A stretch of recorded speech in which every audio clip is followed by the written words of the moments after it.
First of all, today is a really important and good day for Australians. When this parliament last sat, I argued from here, Brendan O'Connor asked a question from here, and we argued that there should be a wage subsidy, and at that point the government was saying no. The fact that they've now said yes is a good thing, and it will change the lives of millions of Australians. The reason we argued for a wage subsidy is really simple, and it's this.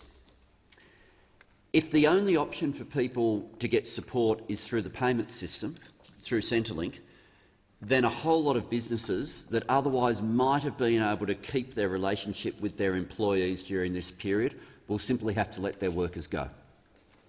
And the outcome of that means that it's harder for everybody during this time.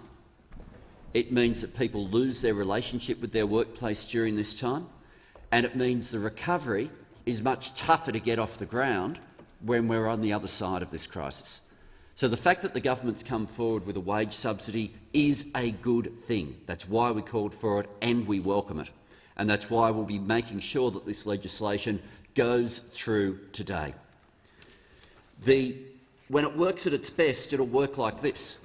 There'll be businesses that are legally allowed to remain open but have had a hit to their revenue.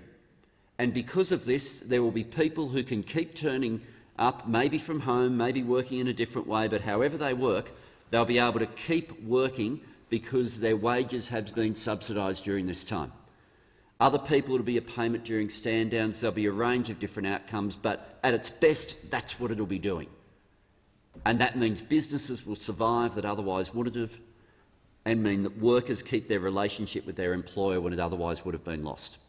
It's because of those best-case scenarios that the Minister for Industrial Relations, rather melodramatically the other day, described this as the Dunkirk moment. The challenge in that analogy is that they are still leaving more than 1 million casuals on the beach.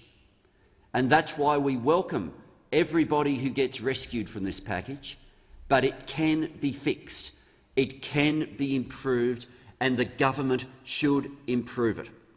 There's a few challenges with the design. First of all, for everyone who is able to apply for this, because it's the employer that applies, but then the employer under the current mechanism is not obliged to put forward all their eligible workers. Now, this can't be fixed through amendment. It can be fixed through a decision of the Treasurer. And I just say to the government, we will end up with stories of this being abused if we don't fix it. Because all the negotiations that we want to happen at a workplace, the dynamic of those is very different if the employer can say, unless you agree to X, I'm not even going to put your name forward for the wage subsidy. And at the moment, even though this payment is being made by the taxpayer for the benefit of the employee, the gatekeeper on whether or not they get it, even if it's an eligible business, is from the employer. And at the moment, they can pick and choose which of their eligible employees they'll put forward for it. It's a simple change in design that can be done by the Treasurer through the rules. The government has budgeted, as we understand it, that all eligible employees working for eligible businesses will have their names put forward. So it's been budgeted for. But there will be, in a limited number of cases, abuses that occur if this is not fixed. The other issue that needs to be fixed, and there's a few, the other one, a major one that's been referred to by the Leader of the Opposition in the second reading amendment that he has moved, is we should not be leaving behind more than 1 million casuals.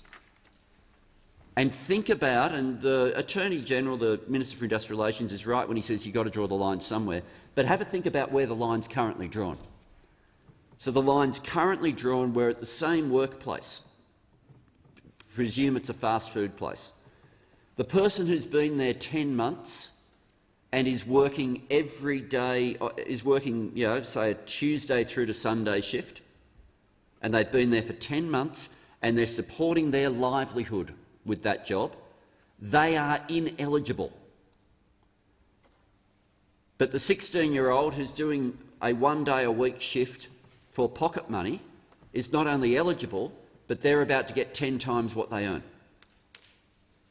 Now, the government's made a decision for simplicity of rollout that some people will get much more than what they earn, and we're not amending to try to change it. That's a decision the government's made.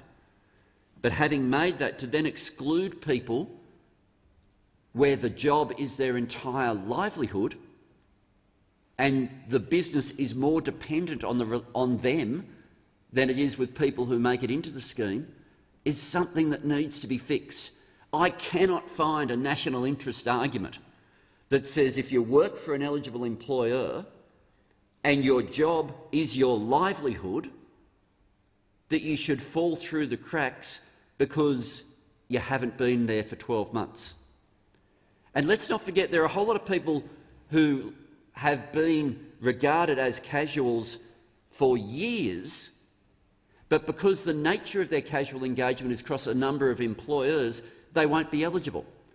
So the relief teacher working in the non-government sector who goes from school to school as a relief teacher, because it's a different employer each time, even if that person's been a relief teacher for 5 years, they're ineligible because they haven't had 12 months at one school. Similarly, if you're someone who works as a casual in the construction industry, you go from site to site. You rarely are at the one site for 12 months. You're ineligible. And we want people to keep their relationship with their employer. This needs to be fixed. Anyone who works for local government at the moment is ineligible, and in local government, the people who work at those institutions that have been shut down because of decisions from what's known as the National Cabinet, they are finding themselves stood down and yet are completely ineligible. And similarly, I do have to put the case that has been put of people who work for the government. We have casuals who work for Border Force, who this government has stood up and referred to time after time and referred to the uniform that they wear. If their job has been to be casuals at the airport, they are now being told that Centrelink is their only option, and surely the government has an interest in maintaining its relationship with them.